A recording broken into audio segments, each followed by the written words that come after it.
ओम नमः शिवाय मित्रों। प्रिय मित्रों, मलमास में किया गया ये काम इंसान को भिखारी बना देता है। जी हाँ मित्रों, यदि आप भी ऐसा काम करते हैं तो बिल्कुल बचे। आइए बताते हैं कि क्या करना है और क्या नहीं करना है। तो मित्रों, 18 जुलाई से दिन मंगलवार से अधिक मास यानी कि मलमास की शुरुआत हो रही है और 16 अगस्त दिन बुधवार को समाप्त भी हो रहा है।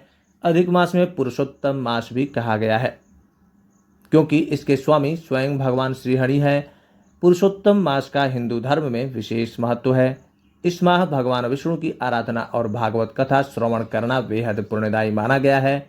मान्यता है कि इस मास किए गए धार्मिक कार्यों और पूजा पाठ का फल अधिक मिलता है और मोक्ष की प्राप्ति होती है।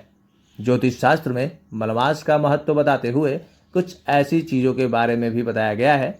जानकारी दी गई है कि इस अवधि में भगवान विष्णु की कृपा प्राप्त करने के लिए कौन सी चीजें करनी चाहिए और कौन सी चीजें नहीं करनी चाहिए। सबसे पहला बात, धर्म कर्म में यानी कि धर्म कर्म के कार्यों के लिए अधिक मास बेहद उपयोगी माना गया है। इस मास में भगवान कृष्ण और नरसिंह भगवान की कथाओं को सुनना चाहिए, दान पुण्य के कार्य करने चाहिए। अधिक मास में श्रीमद् भागवत गीता, विष्णु सहस्त्र नाम का पाठ, राम कथा और गीता का अध्याय करना चाहिए। प्रिय मित्रों, सुबह शाम ओम नमो भगवते वासुदेवाय नमः का 108 बार जाप करना चाहिए। अधिक मास में जप तप के अलावा भोजन का भी ध्यान रखना चाहिए। इस पूरे मास में एक समय ही भोजन करना चाहिए। इस मास में चावल, जौ, तिल, केला, दूध, दही, जीरा, सौंधा नमक, ककड़ी, गेहूं, बथुआ, मटर, पान सुपारी, कटहल, मेथी आदि चीजों के सेवन का विधान है। इस मास में ब्राह्मण, गरीब व जरूरतमंद को भोजन कराना बेहद उचित माना जाता है और इससे माता लक्ष्मी का कृपा आप पे बन जाता है। प्रिय मित्रों, अधिक मास में विवाह तय कर सकते हैं और सगाई भी कर सकते हैं। भूमि व मकान खरीदने का कॉन्ट्रैक्टर भी कर सकते हैं, लेकिन इस माह में थोड़ा सा बचना चाहिए।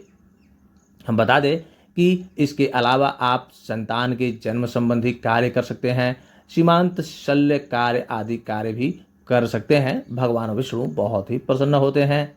अधिक मास में दीप दान करने का विशेष महत्व है। साथ ही इस माह एक बार ध्वजा दान की भी अवश्य करना चाहिए। इस अवधि में दान पुण्य के कार्य करना चाहिए। सामाजिक व धार्मिक कार्य, साझेदारी के कार्य भी, वृक्ष लगाना, सेवा कार्य, मुकदमा लगाना आदि कार्यों में भी कोई दोष नहीं होता है। प्रिय मित्रों, आइए बताते हैं माला मास में क्या नहीं करना है। अधिक मास या मलमास में मांस, मछली, शहद, मसूर दाल और उड़द दाल, मूली, प्याज, लहसुन, नशीले पदार्थ, बासी अन्न, राई आदि चीजों का सेवन करने से बिल्कुल भी बचना चाहिए। इस माह नामकरण, श्राद्ध, तिलक, मुंडन, कर्णछेदन, गृह प्रवेश, संन्यास, यज्ञ दीक्षा लेना, देव प्रतिष्ठा, विवाह आदि शुभ व मांगलिक कार्यों को करना वर्जित बताया गया है। प्रिय मित्रों, अधिक मास में घर, मकान, दुकान, वाहन, वस्त्र आदि की खरीदारी नहीं करनी चाहिए। हालांकि शुभ मुहूर्त निकलवाकर आभूषण खरीद सकते हैं। प्रिय मित्रों, अधिक मास में शारीरिक और मानसिक रूप से किसी का अहित नहीं करना चाहिए।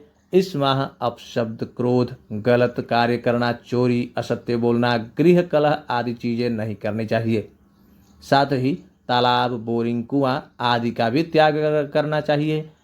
ऐसा यदि करते हैं तो भगवान विष्णु जी आप पर प्रसन्न रहेंगे।